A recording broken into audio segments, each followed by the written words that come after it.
Hello friends, आज हम pivot table पे काम करेंगे। पाइवट टेबल बेसिकली हमारे डाटा को समराइज करके एक मीनिंगफुल वे में प्रेजेंट करता है। मान लीजिए हमारा एक ये डाटा है जिसको हम पाइवट टेबल के रूप में बनाना चाहते हैं। यहाँ पर कुछ सेल्समैन दिए गए हैं और यहाँ पर वो एरिया दिया गया है जहाँ पर ये ऑपरेट करते हैं। जैसे सेल्समैन जॉन दिल्ली में ऑपरेट करता है और उसका जो टर्नओवर है अप्रैल महीने का वो 10,000 रुपीज है और इसकी जो परसेंटेज सेल्स है इस महीने की वो 17% है। इस महीने की टोटल सेल आप देख सकते हैं 100% है और जिसमें से 17% हिस्सा जो है वो जॉन का है, 18% हिस्सा जो है वो एलेक्स का है। इस तरह से हमने यहाँ पर मंथली परसेंटेज निकाली हुई है। इसी तरह ये सेल्स जो है वो मई से रिलेटेड है, ये सेल जून से रिलेटेड है, ये जुलाई से रिलेटेड है और ये अगस्त से रिलेटेड है। आइए अब इसको एक पाइवट टेबल के रूप में प्रेजेंट करके देखते हैं। इसके लिए हम सबसे पहले इस डाटा को सिलेक्ट करेंगे। जिस भी डाटा की हमें पाइवट टेबल क्रिएट करनी है सबसे पहले हम उसको सिलेक्ट करेंगे। आप हमेशा ध्यान रखेंगे कि आपको जिस भी डाटा का पाइवट टेबल क्रिएट करना है उसमें हेडर्स जरूर होने चाहिए। जैसे हमने यहाँ पर दिया हुआ है salesman, area, sales turnover, month और percentage of total monthly sales. जब हम इस डाटा को सिलेक्ट कर लेते हैं तो हमें इंसर्ट टैब पर जाकर टेबल्स ग्रुप में इस पाइवट टेबल को क्लिक करना होता है, जिसमें आपके पास दो ऑप्शंस होती हैं, पाइवट टेबल या pivot chart. Pivot table basically इसका एक समराइज्ड फॉर्म में टेबल क्रिएट करेगा और पाइवट चार्ट टेबल की जगह एक चार्ट क्रिएट करके देगा आपको। आइए सबसे पहले टेबल सीखते हैं।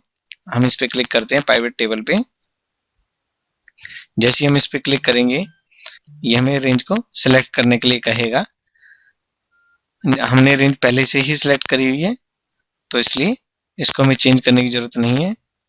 अगर हम इसे चेंज करना चाहते हैं तो इस बटन पे हम क्लिक करेंगे तो ये हमें चेंज करने के लिए ऑप्शन दे देगा। इसके बाद है use an external data source. अगर डाटा जो है आपका वो किसी दूसरे सॉफ्टवेयर में है, मान लीजिए वो आपका MS एक्सेस में है, तो आप यहाँ से सिलेक्ट करके उस डाटा को सिलेक्ट कर सकते हैं। अब नेक्स्ट ऑप्शन ये पूछ रहा है choose where you want the pivot table report to be placed in a new worksheet और इन एग्जिस्टिंग वर्कशीट। अगर हम न्यू वर्कशीट पे क्लिक करेंगे तो एक नई वर्कशीट क्रिएट कर देगा और अगर हम एग्जिस्टिंग वर्कशीट पे क्लिक करेंगे तो ये लोकेशन पूछेगा। फिलहाल हम न्यू वर्कशीट का ऑप्शन सेलेक्ट करके इसे ओके क्लिक करते हैं तो हमें ये इस तरह से एक फॉर्मेट क्रिएट करके दे देता है। इसमें से मान लीजिए हम एरिया वाइज अपनी सेल्स को देखना चाहते हैं तो हम यहाँ से एरिया सेलेक्ट करेंगे।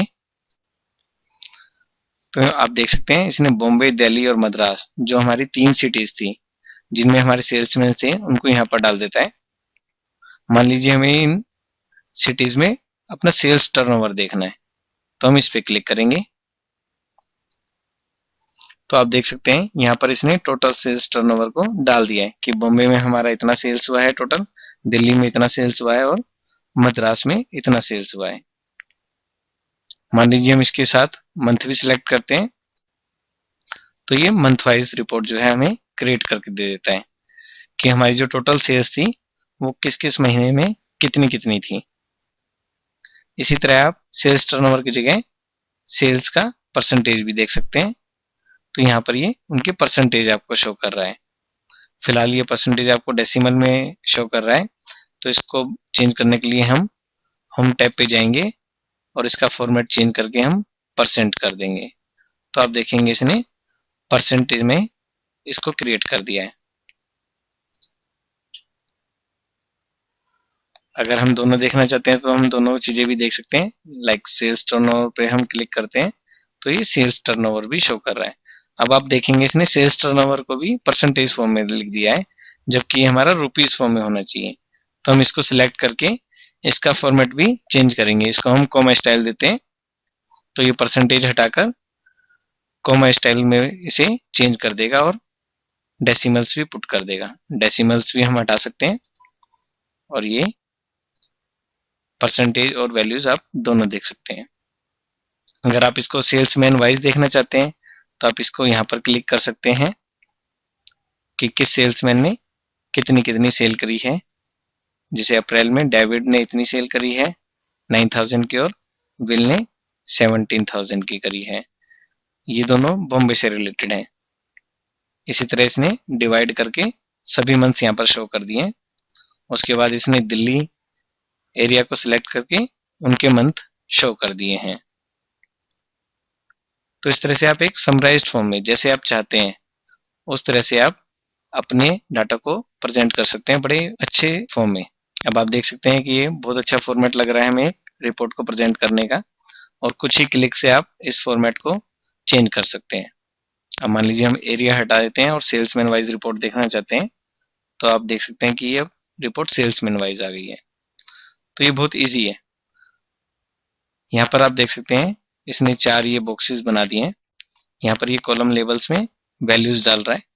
मान लीजिए हम चाहते हैं कि सेल्समैन जो है वो कॉलम्स में आ जाए, तो हम इसको अगर यहाँ से यहाँ पर ड्रैग करेंगे तो सेल्समैन कॉलम्स में आ जाएंगे। अभी फिलहाल आप देख रहे हैं कि ये रोज में लिखे हुए हैं, एलेक्स, एंड्रयू, डेविड, जॉन, इन सबको रो में लिखा गया है डिफरेंट रोज में। अगर हम इसको कॉलम हेडिंग बनाना चाहते हैं तो हम इसको यहाँ पर भी ड्रैग कर सकते हैं, तो ये कॉलम में इनको पुट कर देगा। जैसे आप देख सकते हैं एलेक्स ने इतनी सेल करी, एंड्रयू ने इतनी परसेंटेज सेल करी, और डेविड ने इतनी परसेंटेज सेल करी। इसी तरह इनके रुपीस फॉर्मेट भी ये यहाँ पर पुट कर देता है। उसी तरह से हम फॉर्मेट चेंज कर देंगे इसका, और आप देख सकते हैं अब इसने जो हमारे सेल्समैन थे उनको रो की जगह कॉलम्स में पुट कर दिया है। इस तरह से आप इनको ड्रैग करके दूसरे कॉलम्स में ले जा सकते हैं, और जिस भी फॉर्मेट में आपको चाहिए उस तरह से आपका डाटा ये समराइज करके शो करेगा। अब मैंने मंथ को कॉलम लेबल बना दिया है। अब आप देखेंगे ये जो कॉलम लेबल्स हैं मंथ हो गए हैं, और जो हमारे रो लेबल्स हैं वो सेल्समैन हो गए। इस तरह से आप ड्रैग करके एक दूसरी जगह पे जो है ले जा सकते हैं। अगर आप यहाँ पर देखेंगे तो यहाँ पर वैल्यू फील्ड सेटिंग भी है। अगर हम इस ड्रॉप डाउन को क्लिक करते हैं तो ये एक मेन्यू ओपन होता है जिसमें से आप फील्ड सेटिंग्स भी चेंज कर सकते हैं। जैसे यहाँ पर हमने देखा है इसने सम करके लिखा है।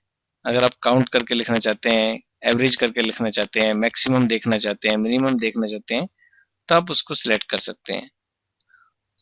तो ये उस हिसाब से आपका डाटा जो है शो करेगा।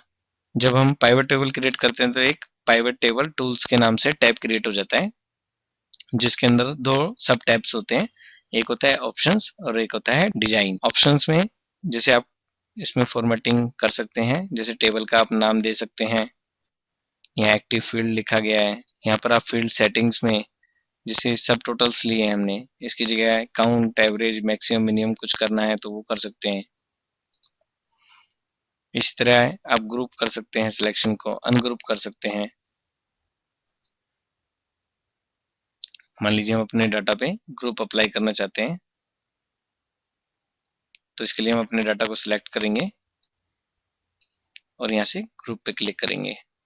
तो आप देख सकते हैं इसने इसको एक ग्रुप बना दिया है।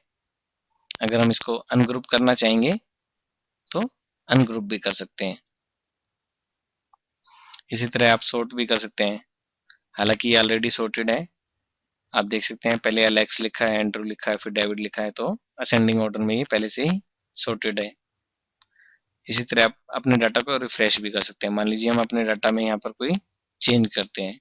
मान लीजिए मैं इसको 10,000 की जगह 12,000 करता हूँ, तो यहाँ परसेंटेज जो है वो चेंज हो जाती है और यहाँ वैल्यूज भी चेंज हो जाती है। अब हम शीट 5 पे आएंगे। अगर हमें अब इस वैल्यू को चेंज करना है तो हम ऑप्शंस पे जाकर डाटा को रिफ्रेश करेंगे। अब हम यहाँ देखेंगे जोन के आगे 19% होना चाहिए। अब हम यहाँ देखते हैं जोन के आगे 19% दिया हुआ है। तो इस तरह से हमारा डाटा जो है वो रिफ्रेश हो गया। तो जब भी आप डाटा में चेंज करेंगे तो आप यहाँ पर आकर इस बटन को जरूर क्लिक करेंगे। इसी तरह अगर आपको अपना डाटा सोर्स ही चेंज करना है, मान लीजिए आपकी लिस्ट यहाँ की जगह किसी और जगह है या और किसी फाइल में है, तो आप यहाँ से चेंज डाटा सोर्स पे क्लिक करके वो सोर्स जो है वो सिलेक्ट कर सकते हैं। Thank you very much.